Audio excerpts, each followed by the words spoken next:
Climbers, whomever owns the traffic rules the road.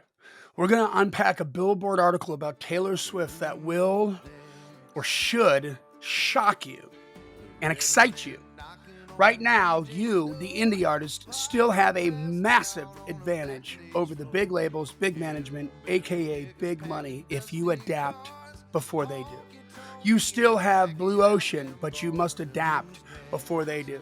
So let's unpack what has now been proven to be possible. Welcome to the Climb! This is a show dedicated to helping singers, songwriters, and indie artists like you create leverage in the music business. Leverage is what you're gonna need. They are buying small businesses. They, the people, the industry, the people who move the levers that can take your career to the next level are not interested in your talent so much as they're interested in your business. Mm-hmm. And that is created around your talent. So it's indirect now, but it's up to you. It's why we called it the Climb, C.L.I.M.B, creating leverage in the music business. That is from my good friend and co-host, Mr. Brent Baxter, who's also happens to be a hit songwriter with cuts by Alan Jackson, Randy Travis, Lady A, Joe Nichols, and more. Got hit number ones in Southern Gospel. He's got cuts all over the place. Got a top 10 in Australia, top 20. It ended up being like number 30 for the year, I think. So Okay. It ended up being top 40 for the year-end chart, which is pretty fun. So I don't know where it's sitting right now, but that's good. Yeah. And most importantly, what I love about Brent, because this involves you, is he helps songwriters like you, like you'ins, turn pro by revealing how you write like a pro, do business like a pro, and then he connects you with the pros. When your act is together, it's time for you to meet some people who can take it to the next level. And man, this is your source right here. You can find Brent very easily at songwritingpro.com. Once again, that's songwritingpro.com. And I would like to introduce you to my co-host, Johnny Dwinell. Johnny owns Daredevil Production. They're breaking artists digitally by identifying new fans through data. If you're an artist looking to increase your streams, blow up your video views, sell more live show tickets, and get discovered by new fans, TV, and music industry pros, then Daredevil Production can help. Daredevil has worked with multi-platinum artists like Colin Ray, Tracy Lawrence, Ty Herndon, and Andy Griggs, just to name a few. You can find Johnny at daredevilproduction.com. That is production, singular, no S. There is no S because there is no other. Johnny D. Whoa! Big news. Big news. Why don't you share the big news? I got engaged over Christmas. And the crowd goes wild. Yes. Congratulations, brother. I'm so happy for y'all. Thank you. Pop the question to Janelle. And she said, yes, that's what's happening. So, and I just love that. She's going to be Janelle Dwinell. I know. From day one, from our first date, that hit me. Yeah. And not because I was thinking about getting married or anything, but I go to a movie quote. And if you know the movie, The Wedding Singer with Adam Sandler, mm-hmm. And he's like, her name is Julia. And he's like, what's his last name? Gulia. If you marry that guy, you're going to be Julia Gulia. And she's like, yeah. He's like, no, that's stupid. Like, I'm like, if we get married, your name's going to be Janelle Dwinell. Yeah. And you're like, what are the odds of finding the girl whose name rhymes with your last name? I know, right? It's Chanel. Awesome. Which is what her daughter calls her, Chanel. Because like if you've seen pictures of us on Facebook, I mean, the woman has got hair. Like hair that is just so good it pisses other women off. Like, well, let's just say it's polarizing hair. Either women just absolutely love it or they absolutely hate it because it's like so big. Like it's all the writers call her either Shania Fawcett or Farrah Twain, one of the two, because she's got big hair. You know, y'all are such a good couple. It's all hers. Yeah. Y'all are such a couple. It is. And the things that turn me on about Janelle, watching her work a room. I'm just like, look at her go. Like, yeah, I've met more songwriters because of her. You know what I mean? It is a business doing pleasure with you. No. Yeah. It is. It's good with her. It's so fun. So well, that's awesome, dude. I'm happy. Emily and I were excited to get that call. Yeah. So that was awesome. Yes. So all right. before we went social with it. I want to make sure all the Well, besties know. well, thank you. That's awesome. So yeah, today, man, wow, all the proof is right here. We're gonna unpack this article in Billboard about Taylor Swift and just talk numbers Hmm. because the numbers don't lie because the numbers can't talk. Right. Okay, so But boy, do they have a story to tell. and they have a story to tell. And I'm going to tell you something right now. When you're listening to this specific episode on this podcast, if the thought at any given point enters your mind, step one, be Taylor Swift, shame on you. Right. Because this is that you should be bowing down before her, going, wow, thank you. You just ran the 4-minute mile, and now I know that I can too. Hmm. Because that's what she did. That's exactly what she did. And we're going to kind of talk about all the, what does this make possible? One of my favorite Brent quotes. So, From stolen from Michael Hyatt. Yes. okay. Well, I heard it from you. So. There we go. You're my guru. I heard it from you. Before we do that, let's take care of a little business here. Join the C.L.I.M.B community on Facebook. It's at facebook.com/groups/the C.L.I.M B community. Easy to find. I got to ask to be let in. We let everybody in. And then Ava Page just joined. See that? That was fun. Oh, yes. And you just got to be good boys and girls. If you got something that will benefit the community, put it in the main feed. If it benefits you, we want to hear that too. We want you to benefit, but it's at the right place. Like we've got Mondays is it new music on Mondays, right? Yep. Yeah. New Music Monday. And then Wednesday wins, which is called New Heights. And that's New where we Heights. want to talk about your wins. And let's talk about some of those, like share some of that stuff. But you just add it as a comment on the post, guys, because that's where you're going to get the love and respect. If you put that kind of stuff in the feed, you're going to get disrespect. That's right. Well, for one thing, let's put it this way. Just the way Facebook works, if you just do your own post in the group, most people aren't going to see it, right? Yeah. But like in the, say, New Music Monday. Oh, this is brilliant. Music I know Monday, somebody posts their music and you post your music. Doesn't Facebook tend to alert you that so-and-so posted on an account that on a you're going to get more attention if you put it in the right place. Right. Yeah. So you put it in the right place. Algorithmically, it's advantageous. It's algorithmically advantageous for you to put it in the right spot because everyone that's posting there, it's more likely to say, hey, so-and-so posted on a thing that you posted on, right? Added a comment to a post that you commented on. There you go. Versus which makes the spammers who join this friggin' community and put like crap in the feed. I mean, we already know they don't listen to the podcast because we talked to them about not doing that. Right. Number one, but number two, you're even dumber. You're even dumber because you don't understand what the hell the platform is doing, and you don't understand how you're missing the gas that you could get from there if you just did it the right way. Exactly. You don't even spam effectively. That's right. Yeah. If you're gonna be a shit ass spammer, at least be the best there is. Like, yeah, at least be good at it. Exactly. At least let us admire the game. But no, that's what my uncle used to tell his kids. He's like, "Look, we just want you to be the best you can be. If you're gonna be a doctor, be the best doctor there is. Going to be a delinquent, be the best delinquent that you can be. Like be Lex Luthor. Be a super villain if you're gonna be a villain. Don't be like a minion, like before the movie, like not the cool ones, yellow pill shaped dudes. No, don't be just a galoot. Yeah, galoot. So anyway, what do you got for wins? All right. So so every Wednesday we have the New Heights post. So as a comment under there, we want to hear about your win so we can celebrate together and people will be more likely to see it there. Sean Squires says has 6 songs taken at a recent pitch opportunity. Of course, in this industry, it's all spaghetti on the wall, just hoping something sticks for that next cut.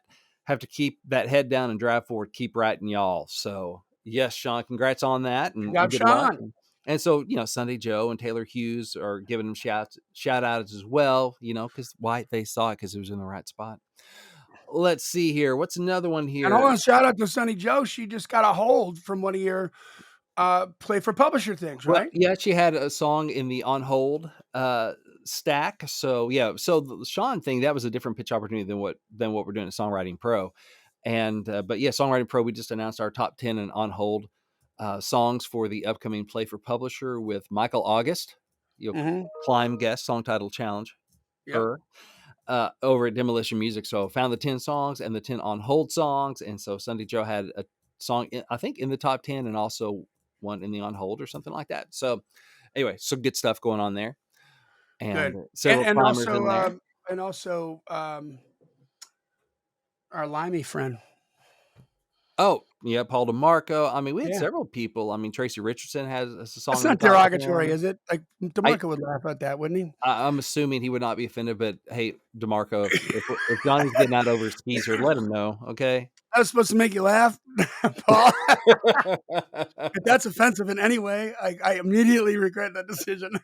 Exactly. Like, I claim American ignorance, Yeah. which I'm a is tool. may not be a good excuse, but it's a believable one. Hey, I'm very But I think American I centric. get it. I don't know if that's offensive. I know the term limey. I've known it for a long time, but it's like the best. It's just so good in Spinal Tap, dude. When when they're in the back of the limousine and they're just like the guy. I can't remember who the actor is, but he played the limo driver, and he's trying to talk with the band. The band doesn't want to talk. They just hit the divider thing Yeah. in the limo, so it goes up, and he's just like, There's a- "Fucking limeys!" Like, he's so pissed off at it because they're British. So at least Paul, it's a Spinal Tap reference. There's Yeah, all we Paul, I got. love you, man. I really love you. I hope you laughed at that. So, He better find his way to Denmark next year. yeah, some bitch. Come on. Okay. Let's see. Let's do another one here. So let's see. Randy Maynor, climber, says blessed to have gotten a couple of Faith Country cuts with David Timms on his new album. So congrats, Randy, and of course Sunday Joe and Taylor. They're in there congratulating Randy. So they're they're in there and they're showing love, and that's good stuff too. So congrats to y'all. Keep on climbing. Good job. Yeah, follow the podcast or subscribe to it and tell a friend about it. Let's get started. All right. Yes, let's get into this. So Johnny, Taylor Swift. Yeah. So this is an article that came out on Veterans Day, November 11th, 2022. Okay, so about a month and a half ago. Well, Mhm. yeah, about a month and a half ago. It says, here's how Red, Taylor's version, performed compared to Taylor Swift's Red in its first year. So this is, the article will tell you here, and we're going to unpack this. So when Taylor Swift launched her re-recording project in 2021, embarking on a 6-album endeavor Whew. of redoing her first 6 studio albums following the acquisition of those albums' master recordings by Scooter Braun's Ithaca Holdings in 2019. She did so with a bang. Fearless, Taylor's version, the re-recording of her 2008 sophomore album, was released in April 2021 and scored the biggest debut week for any 2021 album at the time, Hmm. with 291,000 equivalent album units, according to Luminate. Jeez. That's a And lot. all these people already have this record. Yeah. Yeah. Which is, by the way, not reinventing the wheel. I mean, that's a greatest hits record, right? That's a remastered record. Like Yeah. the record business has forever been figuring out a way to repackage and sell you the same crap. You know? Oh my gosh. I mean, I prepaid for my own publishing deal at Major Bob by how many times I bought those Garth Brooks songs over and over and over again and Yeah. felt good about it, by the way. I mean, we're Right? talking about the record, about the deluxe record, about the box set, about the greatest hits. I mean, I'm like, Oh, I come into Bob going, I've already paid for my deal. Why don't you just give me the papers? yeah, just do it. I'm keeping this place alive. And I felt good about it, by the way. So, So, yes, you should. I mean, it's the GOAT, man. yeah, great stuff. So it goes on to say, yet as significant of a commercial achievement as Fearless, Taylor's version, represented for Swift, Red, Taylor's version, her second re-recorded album released last November, proved to be much, much bigger. This was evident upon its release when it debuted at number 1 with 605,000 equivalent album units. And the 10-minute version of All Too Well shot to the top of the Hot 100 chart. And it's even more clear as it turns 1 year old on Saturday, November 12th. By the way, 10-minute song. Pays more mechanicals, by the way. Yeah, counts as more than one song. Yeah, it does. Anything like over 5 minutes, I think. Yeah. When Red, Taylor's version, was released last year, we compared the commercial performance of Swift's re-recorded Red with the 2012 original on a week-to-week basis to see how both projects performed on different platforms. Mm-hmm. 1 year after its release, we can use a much greater sample size to see how listeners interacted with Red and Red Taylor's version across streaming and radio and sales platforms. I think it's clear that if it's Taylor's version after the record, that's the re-record, right? I think everybody understands Yes. that.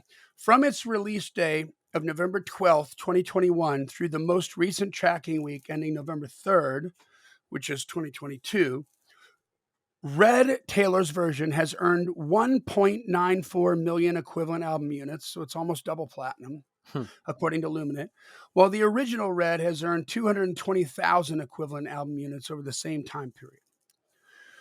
The units total, and so equivalent album units is like they're breaking down streams, essentially. Mm-hmm. You get enough streams, it counts like as an album sale. Yeah, so double platinum versus not even Gold. right? Now, Like not even half a gold. yeah. Now, I wonder how that measures in, because 10 years ago, I mean, 2012, streaming, I'm not even sure what the state of streaming was then, because there are not nearly as many people on it, not nearly as many people, using the I'm streaming thinking thing. And I'm that wondering they how are. they account for that. But the other I'm thing is that was new then, and it's the song and the record's 10 years old at this point. So, it's just interesting the trying way to I'm compare those reading two. this. Hold on though. The way that I'm reading this is from the release day of November 12th, 2021 through the most recent tracking week of November 3rd, Red Taylor's version has earned 1.94 million equivalent album units, Right. while the original Red has earned it's the same time. So they're talking about the time between November 12th, 2021 and November 3rd, 2022. Okay. Okay. So same time Okay. period for both. Same time period. So basically she comes out How is with how is her new version comparing to the old version during the same time period? right, because the new Okay. version didn't impact the old version until last year, Right. Yeah. right? So um the units total for Red Taylor's version over the past year not only dwarfs the total of the original Red, but nearly doubles the comparative performance of Fearless Taylor's version, which earned 1 million equivalent album units in the first year of release. Hmm. Can we just take a breath here and think about this right now? Like, I'm re-releasing a 10-year-old album, and that re-release is going to go double platinum in a year, basically. yeah. That's So, well, okay. other. So let's just talk about the similar behaviors. Okay, this is not something new Mm-hmm. where an artist re-records their best records. Mm-hmm. Every artist has done this. I don't like it, frankly. When the 80s bands, like when my favorite bands are, because the label still owns the masters and they Mm-hmm. can't afford to get the masters. Mm-hmm. And so they can't go out on the road and sell their recordings. They go and they re-record the stuff. Mm-hmm. So they try to re-record it, they try to get as close as they can to it, but it Mm-hmm. never sounds the same. No. It's never even close. And then that's what they'll sell at the live shows because they make 100% of the profit on it. Yeah, I remember having that conversation with this. I was writing with a guy who was a member of a really successful 90s country band. And this is, like 2010 or something. We're writing together. And he's like, yeah, we're thinking about going in and just re-recording a bunch of stuff because we got to buy our own records from the label to take them out on the road and sell. Like, yeah, we got to buy them for $10 or $12 or whatever from the label. And then we go sell it. And so we get whatever the markup is. He goes, but if we just re-record it, then we get 100%. So yeah, I've had that conversation with people. Yeah. So. And I mean, Colin Ray did it, right? With all his big hits, his greatest hits, he re-recorded them all. And it's a viable source of income on the road. Yeah. It's a merch table money grab. And exactly. And I support it like on a business level. I get it. When I say I don't like it, like I don't want to hear Round and Round by Rat, the re-recorded version of it. I want the freaking album version. Yeah, you want the jam that you jam to in the day. Exactly. Yeah. And I can tell in a heartbeat. I can tell in a heartbeat that is now maybe most consumers can't. I don't know. Um, but I can tell right away. I'm like, oh, that's not the guitar sound from the first second. I'm like, this is a re-record. Next, Yeah. it's not. It's not the same. Yeah. So the the the act of re-recording so that you can own the masters is nothing new. Yeah. So what's new? The environment, Taylor Swift business. understands that she owns the traffic, Mhm. and I've had countless conversations about this whole masters thing, specifically regarding Taylor Swift and Scooter Braun, Mhm. with a number of different people, um, because there's a lot of feelings, uh, a lot of vitriol. There's Mhm. there's a lot of people got a lot of opinions on this on Mhm. both sides of the argument, right? Everybody's like, Taylor should have those masters. Those are her masters. Mhm. And on a normal situation, if Taylor was signed to a record label, the record label paid for the album. They Mhm. own the masters. Whoever pays owns, right? Right. Golden rule. And golden rule, man with the money, man with the gold makes the rules. And the and so that's just the way the business has always worked. Uh, and there's an argument to be said, well, but it's her art, it's her this, but yeah, but nobody knew about it until the label paid to make it and Mhm. also paid millions to put it in front of people Right. to make them that popular. So, the label's got a stake in this, Mhm. business wise, and it's true. Yeah. Now, it gets a little cloudy with Taylor because that label wasn't a label until it was started by her dad with a $670,000 check, you Yeah. know? And Taylor, I believe, or Taylor's dad, probably, I think it's Taylor's dad, owns a small percentage of that label. Mhm. Like he got stock in it, right? I think like 3% or something like that. Hmm. So it's a little weird there, but Yeah. still, hey, uh, they went out, but and you could argue like, okay, so that first record, um, was maybe paid for by her dad, right? And Mhm. maybe that's why she started with the second one. I don't know for sure. I'm just thinking about that right now. Like, why did she start with the second one and not the first one? Yeah. Probably because it was more popular. I think. I mean, yeah, there's a reason. Yeah. Yeah. But the second one was paid for from profits that was made by the label, right? So, Mhm. of which dad only can account for 3% of that, right? So, Yeah. so it's business, And and for ultimately, her that's to just a sidebar for how this relates to climbers right now. This is interesting, but ultimately, it's like, hey, climber, that's not going to affect how you do this. Yeah, well, no, it's not. And You but the know. point being that, like, okay, look, what she was pissed that she tried to bid to buy those masters, and she Mm. wanted to buy them at a price that she thought was fair.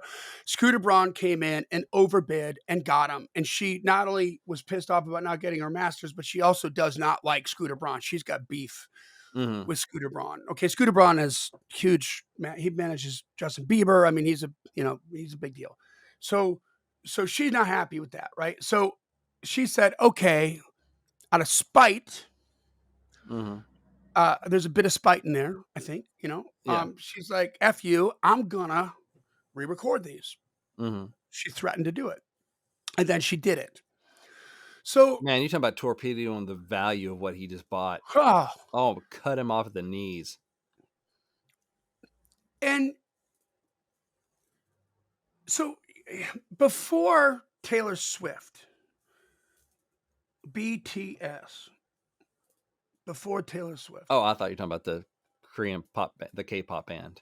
No, before Taylor Swift, you can't 10 years ago, you can't do what she's doing. Right, you can do the re-record part, as we've discussed, but the Yep. other part. And the only people that are gonna ever hear that are the people that come to your show, Right.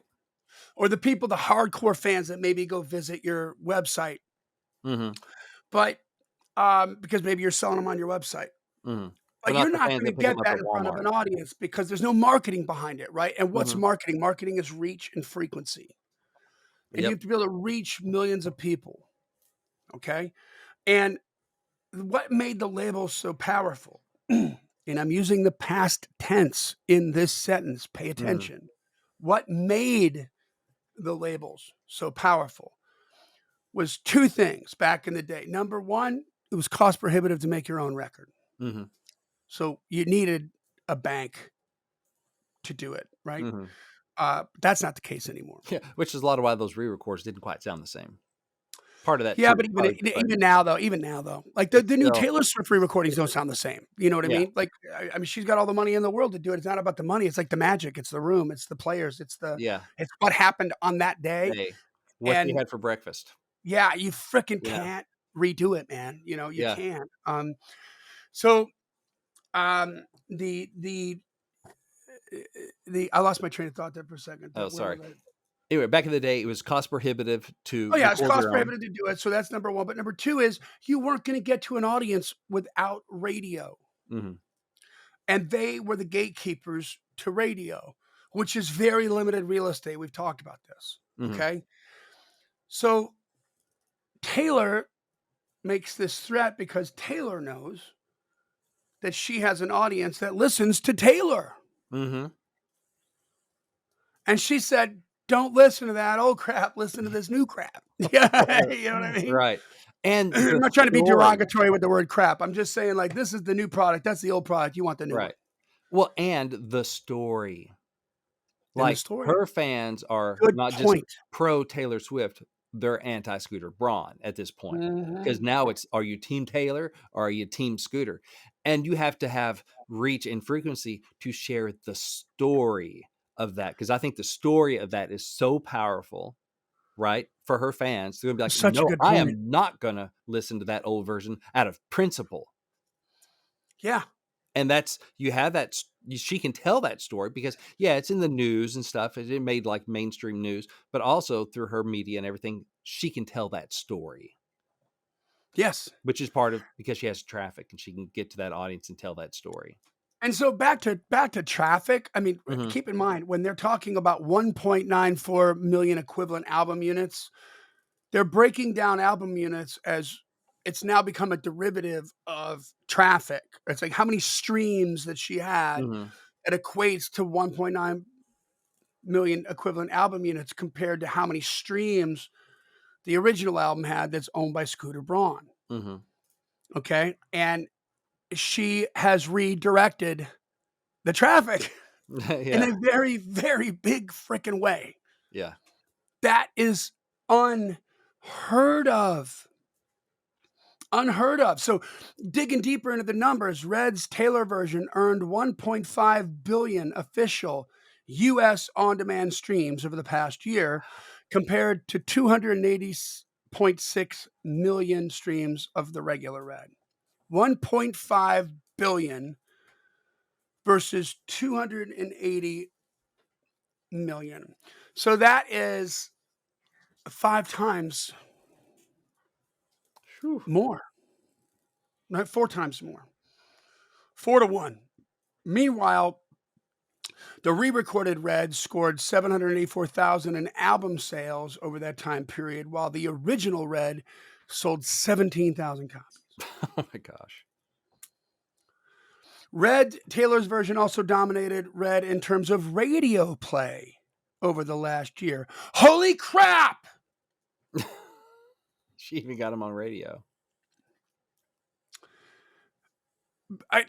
This gets so much deeper, okay? And this is a vulgar display of power. Everybody drink. Not prowess. I didn't say prowess. I said You got power. me. Take a sip. I got you. This is power. This is my audience, not Mhm. your audience. I'm Yeah. Taylor Swift. You're not. Nobody goes to Spotify for Universal. You're right. Nobody goes to Spotify for Spotify. You're going to Spotify for Taylor Swift, right? I'm curious about, so is her new label the one distributing the Taylor's version? She owns the master. She paid for it, but I'm wondering if it's I'm getting sure. sold, I'm sure she's going to use the infrastructure to do that. Why she would be silly not to. Right, yeah. But Um, she's like, I own these masters. But yeah, it's a different deal, man. You Different know deal, what I mean? I'm right. gonna pay you as a service. Right. Uh, You make money off of it, so you win. Yeah. So let's talk about this. So um, Red Taylor's version, the re-recorded version, also dominated the original version of Red in terms of radio play over the last year, with 211,000 U.S. radio plays of its songs compared to 38,000 plays for the original Red songs. Hmm. That disparity is the most notable difference between the performance of Fearless Taylor's version and Red Taylor's version, compared to Swift's original albums. After the release of the re-recorded Fearless in April 2021, radio stations still gravitated towards the original version of the hits of Love, like Love Story and You Belong With Me. But last November, upon the release of Red, Taylor's version, the re-recording of Red, leading U.S. radio station owner iHeartRadio pledged to play Swift's re-recorded songs moving forward. Consequently, Red hits like We Are Never Getting Back Together and I Knew You Were Trouble were played on iHeart radio stations in their re-recorded forms, and the radio totals of Red Taylor's version songs kept rising. That included Swift's 2021 editions of All Too Well, which were released in both 5-minute and 10-minute versions on the re-recorded Red, with the latter becoming the longest single to go number one in Hot 100 history when it debuted at the top spot last November. The re-recorded All Too Well versions earned 313.6 million U.S. on-demand streams just in the U.S. over the past year, compared to 26.3 million streams for the original. So 313 times, I mean, that's, good Lord, that's 11 times the amount of streams. And it earned 84,000 in single sales, while the 2012 All Too Well earned 8,000. Good God. And although a 10-minute song might be difficult to fit in top 40 radio block, a re-recorded All Too Well did score 14,000 U.S. radio plays compared to a negligible number for the original. If you ask me, all the numbers for the original are negligible. Yeah. You know, as previously noted, when comparing the commercial performance of Red Taylor's version and the original version, the re-recorded album benefited from fan support of Taylor Swift's sixth album endeavor and more prominent placement across music platforms. The newly released quote from the vault end quote songs, which included the 10-minute All Too Well, as well as collaborations with Ed Sheeran, Phoebe Bridgers, and Chris Stapleton, also contributed to consumption totals. So she wasn't stupid. She put some new stuff in there too. Mm-hmm. Message in a Bottle, the delightful pop track, which was another From the Vault song, proceeded to win over top 40 radio after Red Taylor's version arrived. Bottle scored 135,000 U.S. radio plays over the past year, reaching number 17 in the pop airplay chart. So, guys, we have to think about what happened here. You know, how does she control radio now? Mm-hmm. What does that prove? What are the indicators there? Leverage. Oh my God. Leverage. Radio needs listeners more than they need artists. Radio used to own the listeners because there were no other choices. Mm-hmm. So radio could do what radio wanted to do and did so for a century, for 100 years. And now radio doesn't want to rock the boat because radio's just about sunk. Mm-hmm. And so, I mean, you know what? What if Taylor's like, listen, you play my new old stuff, or you don't get my new stuff.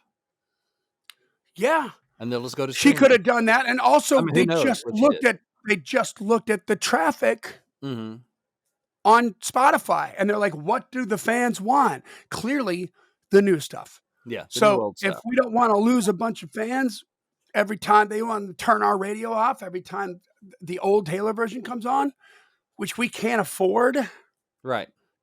We're going to play the new stuff, giving the radio stations now giving the customer, their customer, what they want.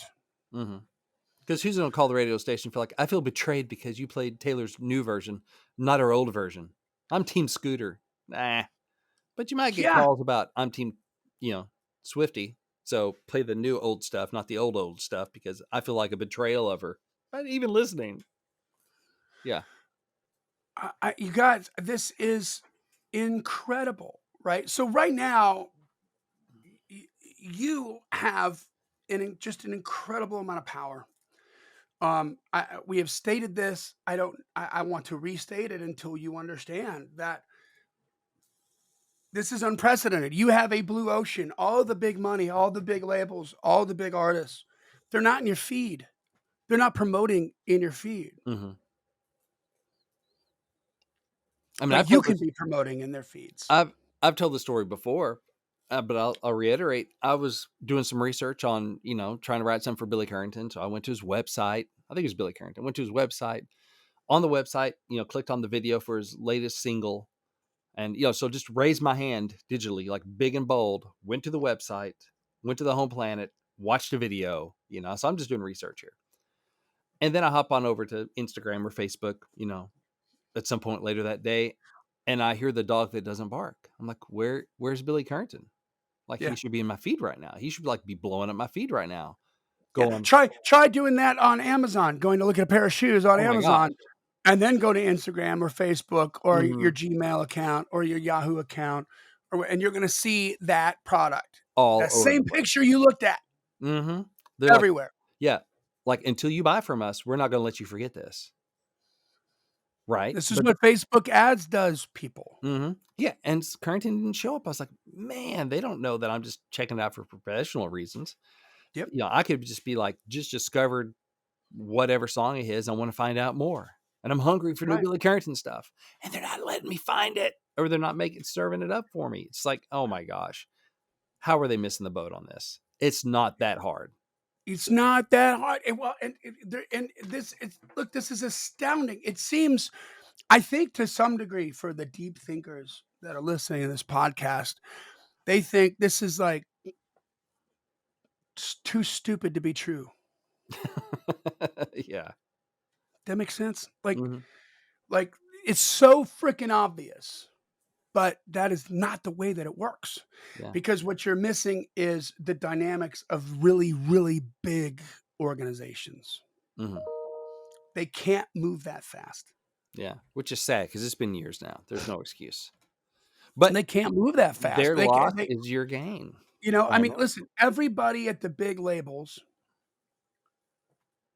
are in the positions that they are in, largely because they have relationships with what? Radio. hmm When for somebody to come in, let's say a company like Daredevil to come into a label and say, "Hey, we can change your whole world and make your company better, hmm and help you sell more product and do it for 10 cents on the dollar." Yeah. Because it's not radio, and you actually know who your customer is, and you're gonna Yeah. be able to Which is, retarget those people for free. yeah. Like this is like a wet dream for marketing. Except, second that you start to do that, and people start to realize that when it works, the whole radio promo department is going to go up in flames. hmm Humans don't give a crap about the company anymore. They care about themselves. They care about themselves. Yeah. You know, and this is human nature, and so and this has been proven to you time and time again. I mean, Uber came out, and the taxi cab company spent hundreds of millions of dollars instead of trying to create an app, hmm capitalize on the power of their brand names like Yellow Cab, which is an international hmm brand name on cast. Oh, it Instead of still trying to freaks create you an out if app you and see a compete. cab that's not yellow. You're like, ew, is this for real? Yeah, yeah, that's Right? weird, right? It's Yeah. creepy.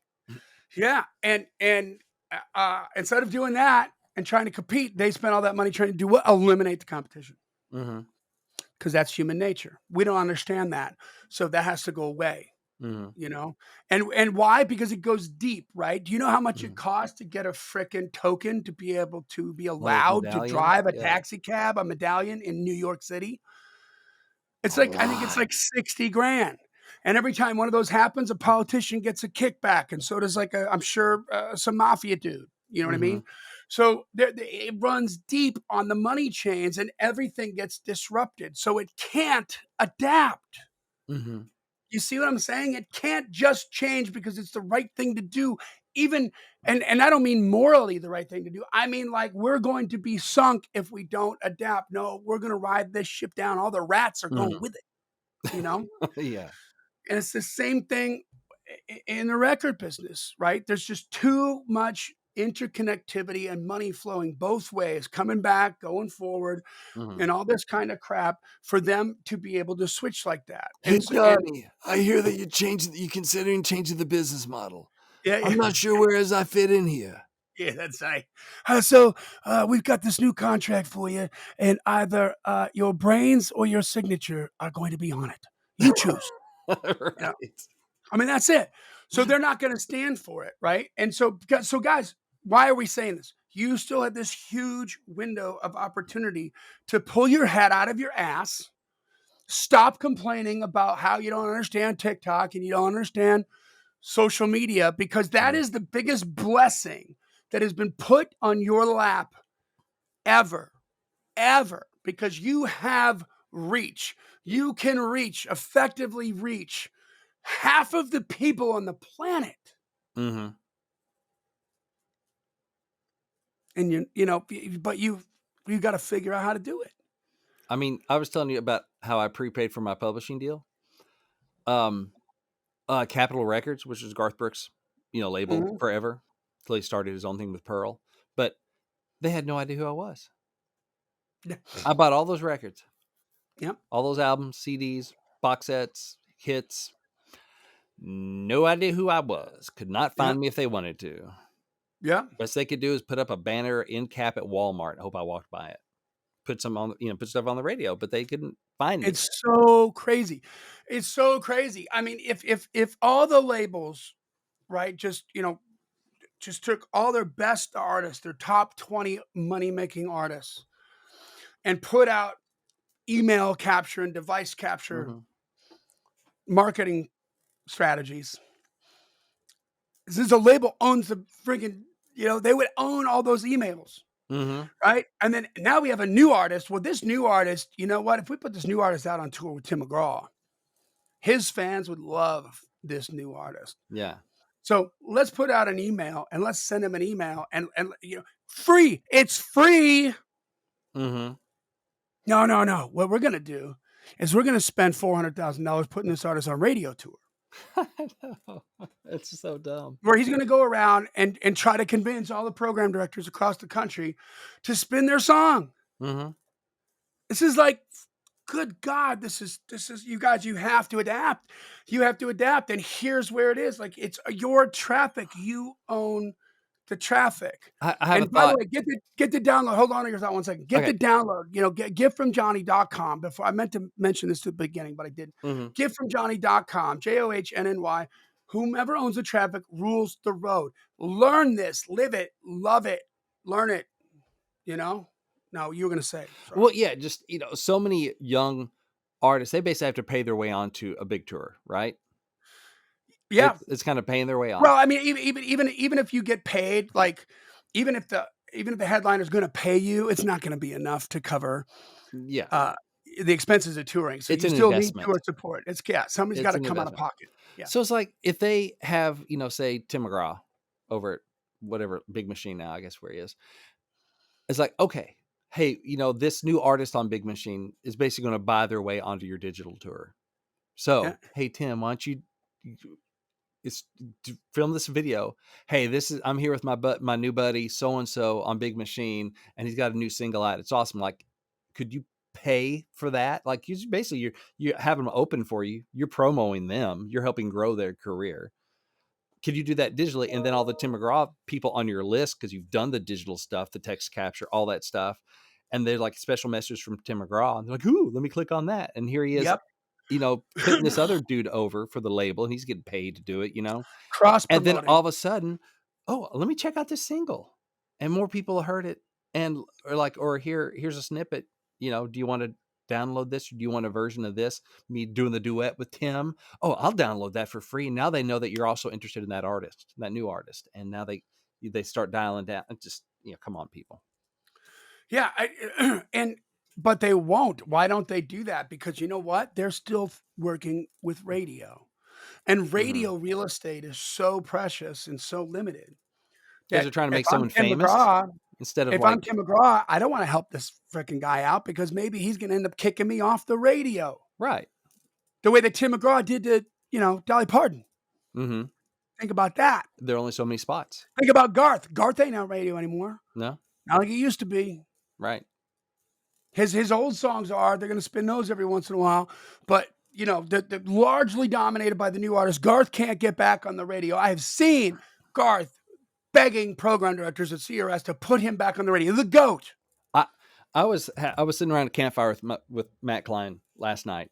So, Mhm. and we were talking about, and I was at an airport, and Hall of Famer artist sat down next to me. I'm like, "How you doing?" And this Wow. is a legacy artist. So I'm not going to give the name just because whatever. But this is like, and they didn't sit down because they knew me or anything. It just happened airport, flying to Nashville. You know what happens. You got to tell me who the name is after the I show. will, yeah. And anyway, huge legacy artist, and everyone knows the name, influential on so many people that are out now. I'm like, hey, I don't want to bug you, but I'm a pro writer. I've had some cuts of stuff. Are you ever looking for songs anymore? And if so, what's an appropriate way to get it to you? Because I just have to. I'm like, he sat down next to me. I can't Yeah. just not do anything, right? I'll kick myself for years. And he was super nice and super cool. And he was like, oh man, because we're not really looking for anything new. And basically, because they're not gonna put us on the radio anymore. I get to play these shows and do this stuff, and that's all cool. But he goes, getting on the radio, that's a lot of work. Like, and they don't want us on the radio, so it's gonna be a lot of work to get on the radio. And I don't Which have to. requires a lot of money that they got to Yeah. pay. And he's Yeah. like, and I don't have to. I have these other business interests and doing fine. And I get to go play shows, when I want to, good shows that, all that kind of stuff. It's like, why kind of start over and work to get, no. So they don't really need new stuff. But it's the same thing. Like, wow, they're Hall of Famers. They're Yeah. going to be, this dude. And Yeah.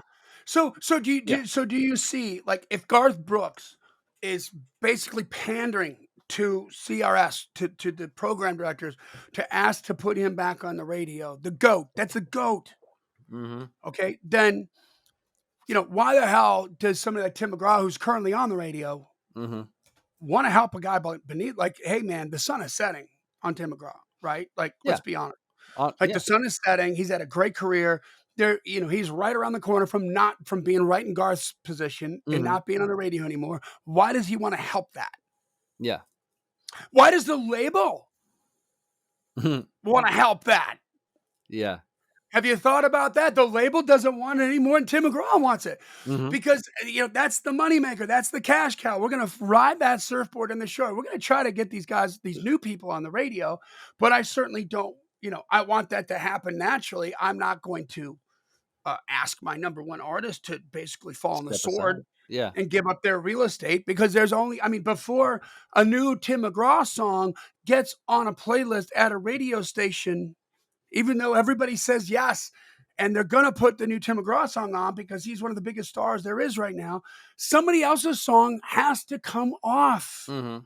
to make room for that new Tim McGraw song. You Yeah. see what I'm saying? And that That label doesn't hopes, exist. and the label hopes it's somebody on a different label, their song that comes Exactly. off, not one of Big Exactly. They Machine don't songs. want to trade it, pound for pound. They will, but they don't want to. That's not Right. ideal, Right. So guys, this is the end all be all right here. Taylor Swift has just proven to you that whomever owns the traffic rules the road.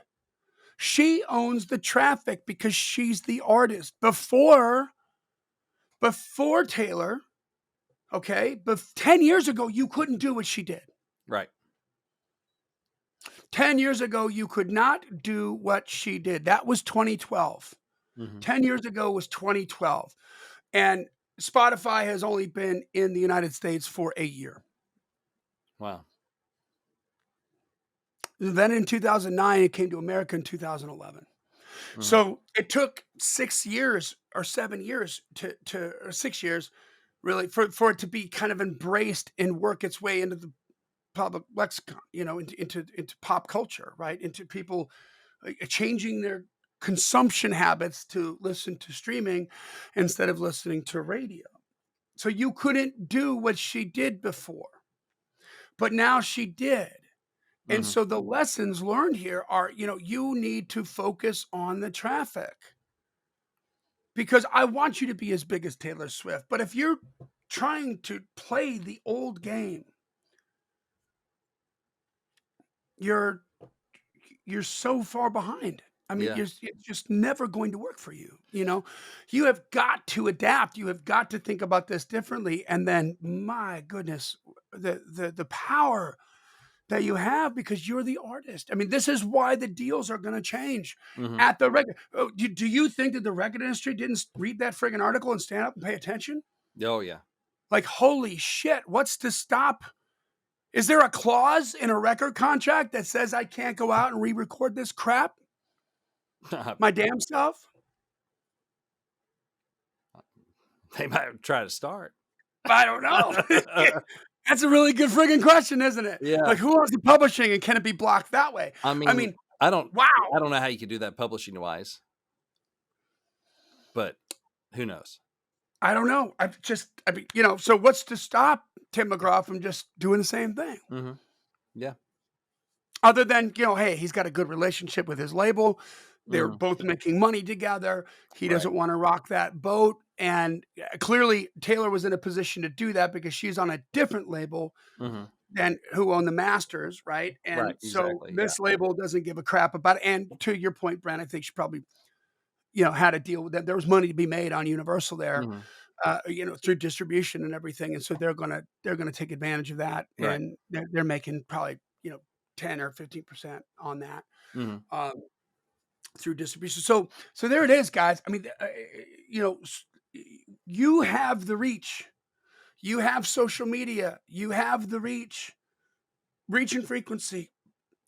Own it. Basically, it used to be get on the radio to get famous. Now it's get famous, then get on the radio, right? Yeah. And you can do that. You Yeah. can build your fan base.